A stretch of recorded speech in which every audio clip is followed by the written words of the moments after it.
Tia Mowry, one half of the twins of the 90s hit show Sister Sister, has some interesting advice when it comes to marriage. When she was asked the question during an interview, how did you know that your marriage had ended?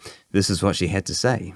I knew when I really started to focus on my happiness. I feel like women, we tend to focus on everybody else's happiness, making sure that everybody else is okay. But at the end of the day, it's about self-love. And when you start to really work on yourself, love yourself, know your value, know your worth, and then all of a sudden there's this awakening. Wow. And it's not easy.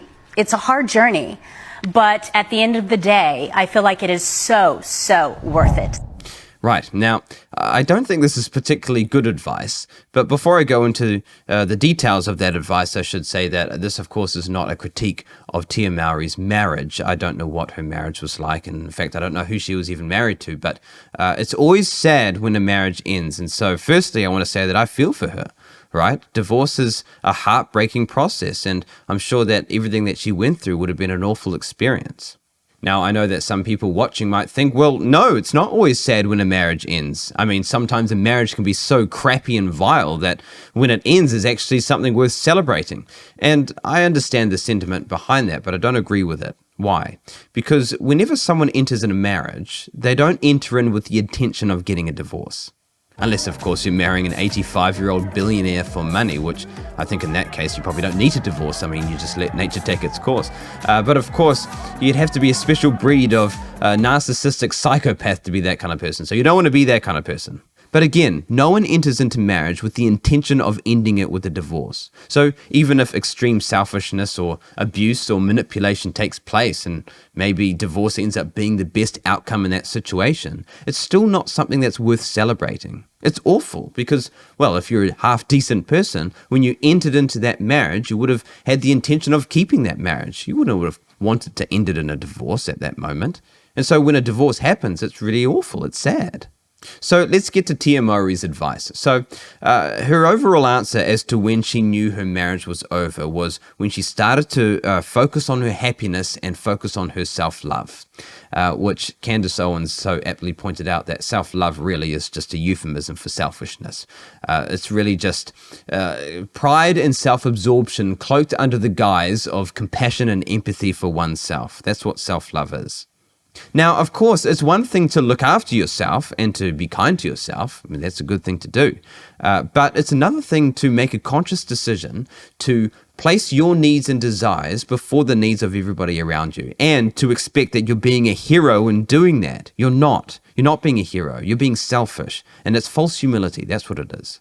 And so it kind of made sense when she said that she knew that her marriage had ended when she started to focus on herself, because that's exactly what happens when you start to focus on yourself. The marriage begins to dissipate.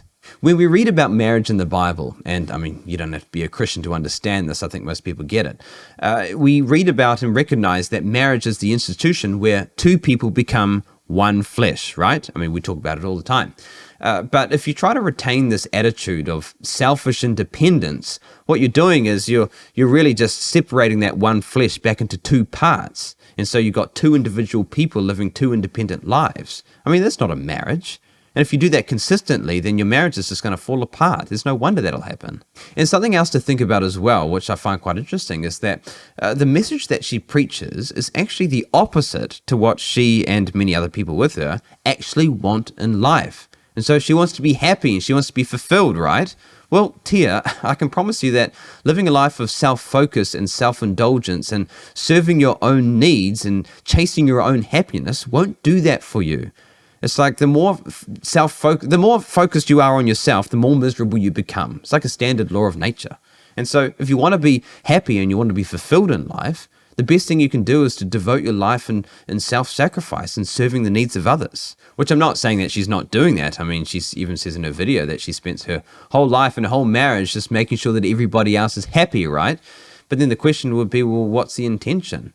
I mean, is she doing it in order to earn her worth or earn a sense of acceptance or earn a sense of value in her life? Or is she doing it because she genuinely loves her husband and her kids? Or she's doing it out of a place of genuine compassion and confidence? Something to think about. Now, again, I'm not discounting what happened in her marriage. I mean, I have no idea what happened. One of them or both of them could have been going through absolute hell in that marriage, and so I sympathize with that. But what I'm saying is that this is not the message that should be applauded when a marriage fails, or in any instance for that regard. Because, well, you could have young people that are watching that see this and think, oh, well, maybe that's a great idea. Maybe I should just focus on my happiness and just live for myself. I mean, if we're teaching young people that, we're just setting them up for failure. So anyway, that's my thoughts on that. And I pray for Tia Mowry. I mean, it wouldn't be easy to go through a marriage breakup like that. And I pray that she would understand the blessing and the abundance and the fulfillment of living a selfless life. So that's what I pray for her. Now, there's another video actually that I saw as well that's kind of on the same vein. In fact, it was on the same Instagram page, and it was a guy answering the same question. How did you know that your marriage had ended? And this is what he had to say. Signs I knew my marriage was over. Aside from the 3 parts I've already covered, here's the little moments that I knew, because life is all about moments, right? We didn't kiss the same. Like the old song goes, if you really want to know if he loves you so, it's in his kiss. That's true. The kisses weren't the same. When we went on dates, finally, we had absolutely nothing to talk about. We kept bringing up the kids, and we tried to test ourselves to not talk about the kids, and we had absolutely nothing in common. There was absolutely nothing there. When we were asleep, you know how when you first get married or seen somebody you're spooning or cupping and cupping the breast, like, kids are all cuddling. There's a pillow now between us, and we avoided touching our feet at night. So yeah, that's when I knew it was over, and it was, we both knew. And it's the little moments. It's funny how the little moments like that kind of add up to something bigger. Thought I'd share. Okay, interesting. Well, I mean, I'd like to hear what you think on this, and so write in the comments below what you think. I agree with them on the second point, that when he goes out to dinner with his wife and they find that they don't have much to talk about or much in common anymore, except for the children, that's probably quite a worry. And depending on how bad it is, it probably is a sign of a struggling marriage. And what it highlights as well, it highlights the importance of being intentional about dating and marriage as well. He also mentions about the little moments that make up life as well, which is true. I mean, whether it's in marriage or just in life in general, because this could probably apply to single people as well. Those little things in life, particularly the unhealthy things, the little habits that can hinder your potential, whether you're a married couple or whether you're a single person, they need to be nipped in the bud as soon as possible. Life is too short to allow these little things to chip away at your marriage or at your life day by day, year by year, until suddenly you find yourself with an irreparable chunk out of you or out of your marriage, right? Life is too short for that, and so you have to nip these things in the bud as soon as possible. Now, his first point and his third point, I don't necessarily agree with. I mean, a lot of couples become less physically affectionate with each other as the decades go on with their marriages. In fact, I know a lot of couples who are in very healthy marriages and have been married for a long time, but they don't necessarily spoon in bed, or they might even recoil at the very idea of their feet touching in bed. Goodness me. But their value for intimate friendship is rock solid, because, I mean, ultimately that's what marriage is, right? It's a friendship. It's the highest form of play, as Jordan Peterson says.